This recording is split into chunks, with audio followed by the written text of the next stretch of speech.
There are three phases of Islam. In the first phase, Muslims portray to others in society tolerance and peace to those people who tolerate Islam but don't embrace it or reject it. And the Quran has many contradictions to outsiders, but to Muslims, it has no contradictions. The first part of the Quran applies to Muslims who immigrated and are a minority in a foreign country. At this time, they call themselves peaceful or moderate Muslims. They are allowed to lie in order to cover their true intentions.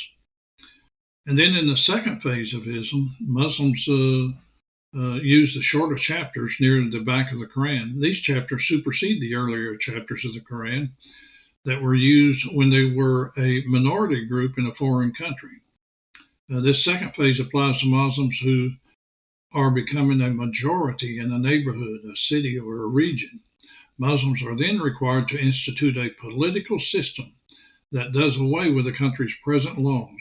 Their goal is to make the neighborhood, city, or religion compliant to Sharia law and do away with their constitutional laws.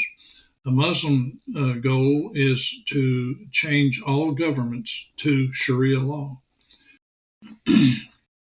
And sadly, we have some politicians that are Muslims. Now, the third and last phase of Islam is found in chapter 9 of the Quran, and Muslims are now a majority, and the cities, states, and countries will be converted to Islam by widespread violence against Jews, Christians, and all unbelievers. This does away with the earlier, longer, peaceful passages of the Quran. Once every country in the world has been converted to Islam and under Sharia law, there will be a worldwide caliphate and peace. So Islam is a name that came from the teaching of Muhammad and is an Arabic term for submission. The Muslim name is given to those who have surrendered their life to Islam and means one who submits. Therefore, Muslims are not a specific nationality, but are made up of people from all nationalities that surrender to Islam. They submit to the will of Allah, the Islamic name for God, as revealed by Muhammad. Muhammad was born in Mecca and lived from 570 AD to 632 AD.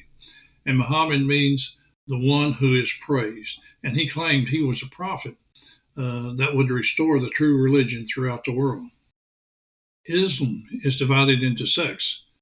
The largest one is that of the Sunnite sect.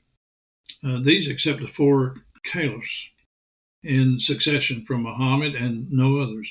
The Sunnis are the moderate form of the Islamic sect. The second largest sect is the Shiite sect.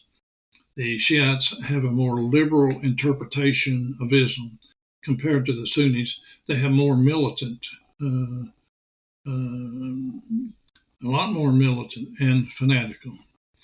Most of Iran's Muslims are the Shiite sect.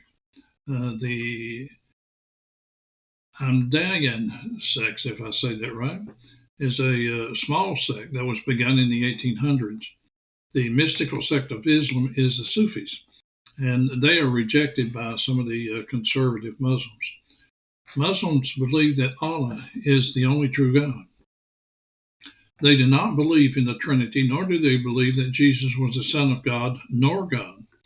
They accept Jesus Christ as only a prophet, but Muhammad supersedes Jesus.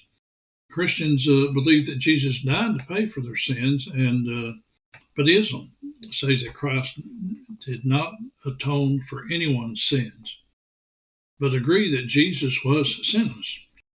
They don't believe that Jesus died on the cross either. Someone else was substituted in his place. And most Muslims say that Judas Iscariot looked like Jesus and was crucified in the place of Jesus.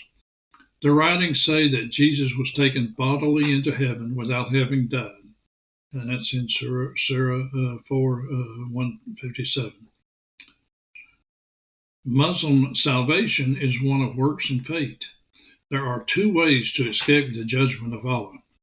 One is to fulfill the works of the 5 pillars of the faith, do their 5 daily prescribed prayers, and give 1/40 of their income as charitable contributions, fast during the entire month of Ramadan, and make a pilgrimage to Mecca, the holy city, one time in their life. And the second way to avoid judgment, no matter how you live, is to lose your life while fighting against those who refuse to accept the Islamic faith. The Islamic faith teaches that it is a sacred duty of its members to murder anyone that doesn't accept the Islamic faith. Thank you for listening.